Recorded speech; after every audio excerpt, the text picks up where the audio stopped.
Lanjutin tentang hujan. Duh, kemarin bisa. Nah itu.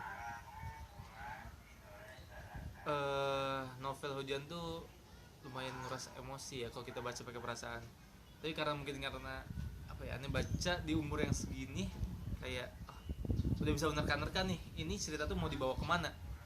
Kita tuh kayak bisa ngeliat alternatif endingnya, happy atau sad ending nih, gitu kan. Kalau misalnya di umur segini lah ya, baca novel tuh. Hujan tuh yang ngeceritain tentang bumi ketika dilanda bencana. Gunung api yang meledak yang menghilangkan dua benua, menyapu bersih kebanyakan manusia. Populasi itu benar harus itu menurun dan wah, chaos parah lah. Habis itu disusul sama gempa. Itu ceritanya lumayan sedih sih awal-awal sih. Lail ini kita diantarin sama ibunya. Gempa terjadi 10 skala liter.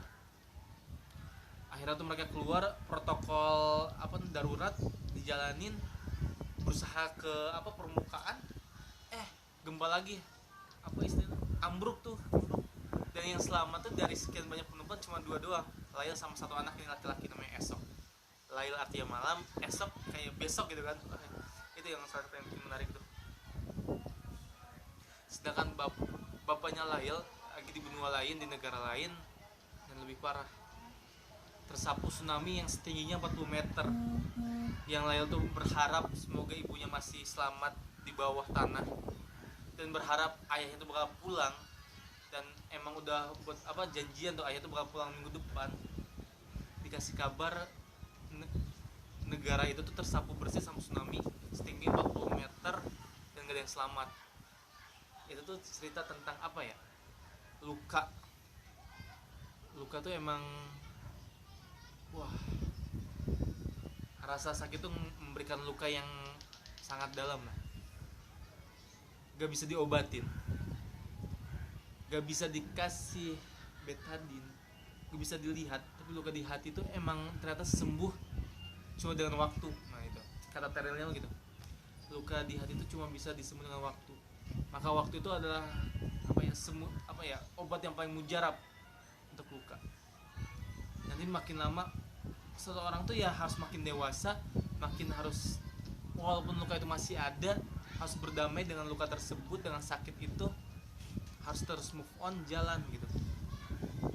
Nah itu ketika negara kotanya hancur, akhirnya Lail tuh berusaha benar-benar kembali lagi, bangkit lagi, tetap sekolah di camp pengungsian, bantu-bantu bersama Esok tuh akhirnya tuh kayak kakaknya sendiri tuh.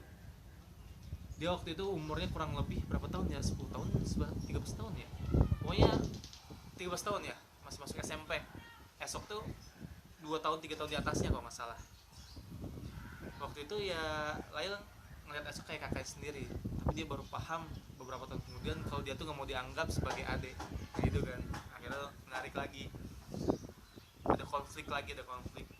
Nah, berjalan waktu di kamp pengungsian. Akhirnya tuh ke sekolah tetap dijalankan. Esok tuh orangnya tuh cerdas, jenius, malah dapat beasiswa, diangkat sebagai diadopsi sebagai anak gitu oleh wali kota waktu itu, disekolahkan tinggi-tinggi di keadaan kayak gitu. Sedangkan Lail punya jalan hidup sendiri, hidup di asrama, tetap sekolah, terus berusaha jadi relawan gitu. Di situ jadi relawan kemanusiaan, karena waktu itu bumi dibagi beberapa sektor, level atau sektor ya. Ada sektor 1 sampai 6. Kalau 6 tuh udah benar-benar bisa mandiri, kayak kota tuh kayak ya udah bisa berjalan kembali lagi normal. Sedangkan 3 ke bawah itu benar-benar parah, benar-benar harus ditolong lah, istilahnya tuh kayak gitu. Lailnya jadi relawan dan ya tetap kontak sama Esok, walaupun Esok kuliah tuh di kota lain. Dan di situ kan mulai ternyata tumbuh rasa. Lail tuh baru paham kok apa rasanya cinta gitu lah, rasa senang suka. Nah, konfliknya muncul lagi habis itu tentang egoisnya manusia.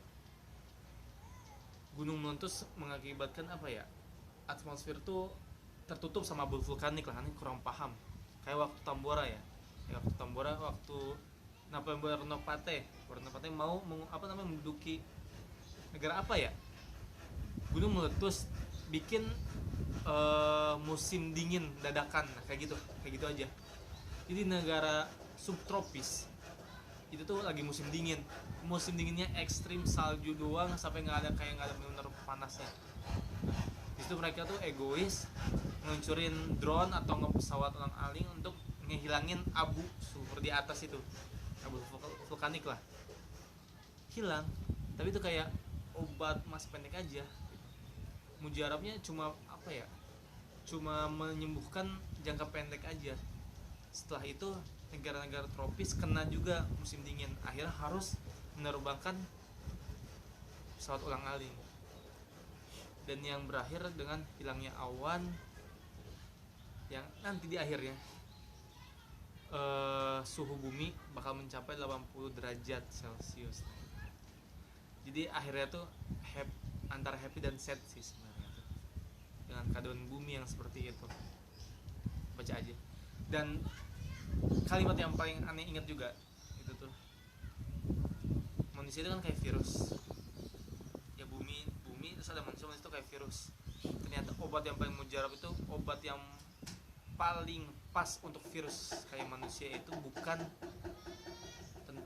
bukan ledakan gunung berapi, itu juga masih kurang, bukan bencana alam yang parah menurut tulisan di Karelia itu, lebih dari itu, sampai ketika virus itu sendiri merusak diri mereka sendiri. Nah itu obat paling mujarab.